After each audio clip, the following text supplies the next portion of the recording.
Hi guys, நான் தான் பரேசாலம் பேசுகிறேன். இப்போ நாங்கள் என்ன பார்த்துன்னு குஜராத்தில் இருக்குது குதிரைங்க அப்படின்னு நான் சொல்லியிருந்தேன். ஸோ நம்ம அண்ணா அங்கே தான் இருக்கிறாரு. அவருடைய காண்டாக்ட் டீட்டெயில்ஸ் நான் வந்து ஸ்க்ரீனில் கொடுத்துருக்குறேன் பாருங்கள்.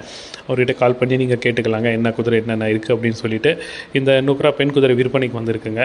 இது கூட குஜராத்தில் தான் அங்கே இருக்குது. ஃபுல் வந்து பியூர் வெள்ளைங்க. இது அங்கே எங்கேயுமே வந்து ஸ்பாட் இல்லைங்க, புள்ளி இல்லாமல் ஸ்பாட்லெஸ் நுக்ரா அப்படின்னு சொல்லுவாங்க.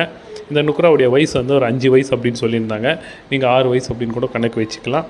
ஹைட் வந்து 61 இன்ச்சு ஹைட் இருக்குது அப்படின்னு சொல்லியிருந்தாங்க. கடி உதை எந்த ஒரு பல்லு ரொம்ப சாதாரண ஒரு பெண் குதிரை தான் அப்படின்னு சொல்லியிருந்தாங்க. இந்த பெண் குதிரைக்கிட்ட தொழில் என்னென்ன இருக்குன்னா, ஏர் சவரெல்லாம் வந்து ரொம்ப நல்லா அருமையாக போகுது அப்படின்னு சொல்லியிருந்தாங்க. துருசும் போகுது அப்படின்னு சொன்னாங்க. அப்புறம் வந்து டான்ஸிங்கெல்லாம் வந்து ரொம்ப நல்லா அருமையாக பண்ணுது அப்படின்னு சொல்லியிருந்தாங்க. 2-3 வெரைட்டியில் வந்து டான்ஸ் எல்லாம் பண்ணுது அப்படின்னு சொன்னாங்க. மாப்பிள்ளையை மேலே உட்கார வச்சுட்டும் வந்து டான்ஸ் பண்ணுது அப்படின்னு சொல்லியிருந்தாங்க. இந்த பெண் குதிரையுடைய பேர் வந்து ஹினா அப்படின்னு வச்சுருக்கிறாங்க. இந்த பாருங்கள், குதிரை வந்து பார்க்குறதுக்கு ரொம்ப நல்லா அழகாக இருக்குங்க. ஸ்பாட்லெஸ் நுக்ரா, எங்கேயும் புள்ளி எல்லாம் இல்லைங்க.